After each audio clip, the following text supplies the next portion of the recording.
It's officially the crossover season, with spring sports about to start and winter sports wrapping up soon. We're going to get started with hockey as the Black Knights take on Niagara Friday and Saturday night, both games scheduled for a 7:05 puck drop. Army, currently sitting in fourth place in Atlantic hockey, could really use 4 points against the Purple Eagles this weekend. Now, Niagara has dominated the series history between these two teams, winning 13 of 16 matchups, but the Black Knights have the last two, both won at Niagara last year, and are going to look to continue that success against the Purple Eagles this year as they look to push back up the Atlantic hockey standings. Yeah, you know what, Zach, it feels really good to be at home. I think 9 of our last 12 we've been on the road, so every team likes playing at home. We're certainly no different. You know, we love playing here in Tate Rink. We have great fans, the atmosphere, so we're definitely looking forward to being at home this weekend. Well, you know what, I think for us, like all teams right now, it's not so much about who we're playing, it's about making sure that we're playing the right way. And I think we all understand how we want to play, and now it's just up to us to make sure, like I said, that we're playing the right way, because we know, regardless of who we're playing, every game is going to be a challenge. All these games are tough. They all mean something for every team. So before the playoffs, it's like you have the playoffs, because all these games mean so much. So, yeah. I already mentioned the crossover season. Spring sports start this weekend with lacrosse getting started. It's the women that are home on Saturday as they host Marist in their second full varsity season. The Black Knights are a very young squad as they're going to try and improve off of last year's inaugural season. The Black Knights are going to rely on senior, junior leadership, as well as a bunch of fresh, young faces to lead this year's squad. I've just been really impressed with their focus. I know right now they all, their academics are really rigorous, and, when they get out of practice, it's dark out and it's long days, and we've had longer practices, and they're working hard in the weight room, and they're conditioning, and we're watching film, and I've just been really pleased with, their intensity and their focus over these 5 weeks. It's not easy to just come out and play yourselves every single day for 5 weeks, and I think that they've done a really good job of remaining focused and preparing really well for when we do step out on the field tomorrow against Marist. Oh yeah, well, first and foremost, it's leadership, and right now we're in a position where all 4 of our captains are in starting roles on the field, so that is huge, that we have leaders at every single end of the field and in the midfield, and then I think we have some really younger players, who are now entering their second season as a Division I athlete, and they're really stepping up, and Rachel Hornick is now at our offensive end, and she's had a great preseason. Manuela Cortez is now a sophomore with a year of experience under her belt, and she's leading one of our midfield lines. So we've really seen those upperclassmen step up and really have elevated their level of play this year, and it's really exciting. And although we'll have 5 to 7 freshmen on the field at any given time, our core group of returners has brought a lot to the table. Yeah, well, we're really just focused on, it's really important to us that they focus on the process and not the outcome. Obviously, we would love to win our season opener here at Michie Stadium, but it's really going to be kind of just focusing on each play. And now we have the shot clock, so we really have to have some focused intensity for 90 seconds at a time, and you have to repeat that over and over and over. So it's going to be a really long game, but we're just really focused on the intangibles, things we can control, things that we've prepared for this week as it pertains to our opponent, and really just looking forward to that. And we want to see them dominate the 50-50 balls, and then everything else will just kind of take care of itself. The Army men's basketball team will host American as they look to push back up the Patriot League standings, as they currently sit in 8th place. Army was able to defeat American last time out when they played in Washington, D.C. earlier this year, and Jimmy Allen's hoping to repeat that success against American this time around. Well, I thought when we went down to American, that was one of our better defensive performances of the year. I thought our guys were pretty locked into, our game plan, and American presents some problems with their Princeton-style offense, and really gets the ball moving. But I think we were very successful with how to defend that, and it takes a lot of concentration and a lot of effort. So we're looking for the same level of discipline defensively tomorrow.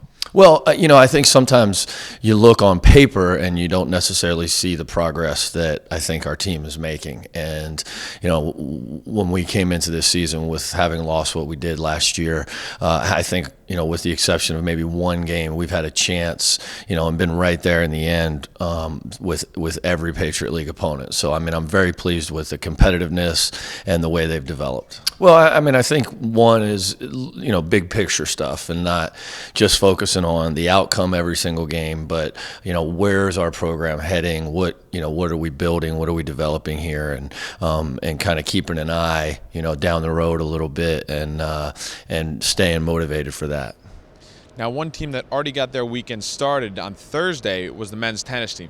They took on nationally ranked SMU in that matchup, and despite the loss, Army saw a lot of positives in that, including playing against some of the top talent in the country, with SMU being ranked number 22. They have some of the top singles and doubles players in the nation.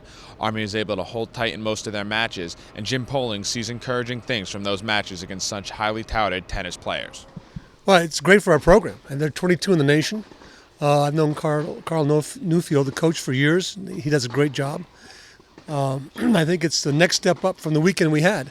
We had 3 very good teams here, and on Sunday we played an extra close match with Loyola Marymount. We went 5 of the singles matches went 3 sets. So I think our guys are hey, I can play at this level. So now we jumped them way up to 22, and we'll see how we do with those guys. Well, it's going to help us, and we need it. Actually, what happened was St. John's pulled out, so we're just going to have 3, counting SMU, UConn, and Buffalo. But they're 3 good teams, and we think we have the horses to make that race, and I think we'll do a good job. I'm pretty excited about it. But let me tell you a story. I took Michael Wynn out to the Oracle tournament in California. So for 3 days, he's warming up with the number 1 player in the Ivy League. He's warming up with the number 1 player for St. John's for 3 days. Each day, he had at least an hour with those guys. Now, all of a sudden, he's saying, wait a minute, I think I can play with these guys. So in his second round match, he beats the number 36 guy in the nation. Now, we've never done that before. So I'm convinced the more you're exposed to these top players, the better you're going to become, because these guys were solid. We hit the ball well. We just got to get a chance to play against these top guys. The women's tennis team also home this weekend as they have 3 matches. They're coming off a good weekend where they defeated Rutgers. It was the first time in a long time that the Black Knights were able to defeat the Scarlet Knights in that matchup, as Army's going to look to build on that, as well as get a lot of players some playing time in these non-conference matches before Patriot League play rolls around in March. I thought we played really well. We played well against Binghamton, and then it was the Rutgers match was exciting. And we hadn't beaten them since 2005, so that was fun. And I knew going into the Seton Hall match that it was going to be close, and it turned out to be really close. I think the overall score was 6-1, but if you look at the individual matches, I think we had 4 matches that went 4 or 3 sets. So it was a very tight match and well played. Well, some of the areas that we're going to work on is being able to, we call mixing it up, changing spins and height over the net. I think we need to be able to do that more consistently and with more confidence.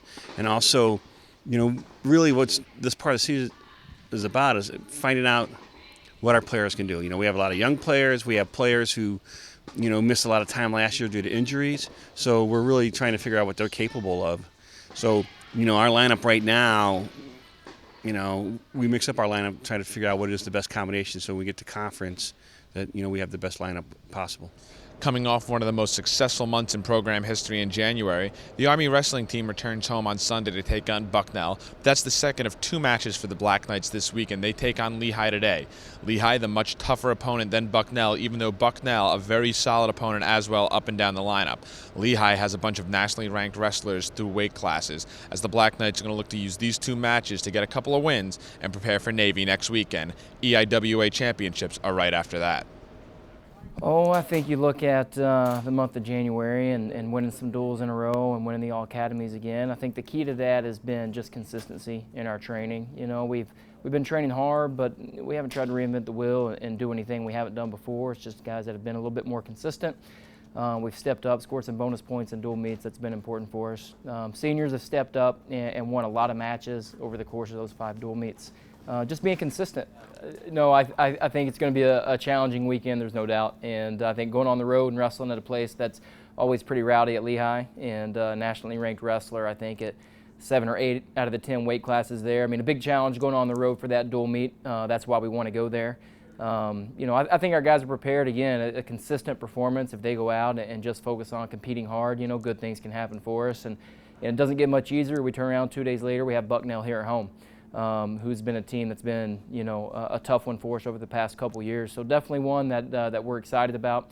2 big duels this weekend, and hey, if we compete hard and just focus on, giving ourselves the best opportunity for success, good things can happen for us. Yeah, this time of year, you'd like to see, guys giving just a little bit more. And that means if they can score another point at the end of a period or the end of the match, you want to see guys giving just a little bit more. It's a little bit more exciting this time of year, and the wrestling should reflect that with a little bit of extra effort and a little bit more inspiration out there in their competitions. Teams on the road this weekend for the Black Knights: the track team at the Fast Track Invitationals in Staten Island. The women's basketball team will be taking on American as well. They're down in Washington, D.C., though.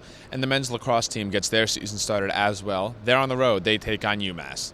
That's going to do it for your weekend preview. For Night Vision, I'm Zach Daly.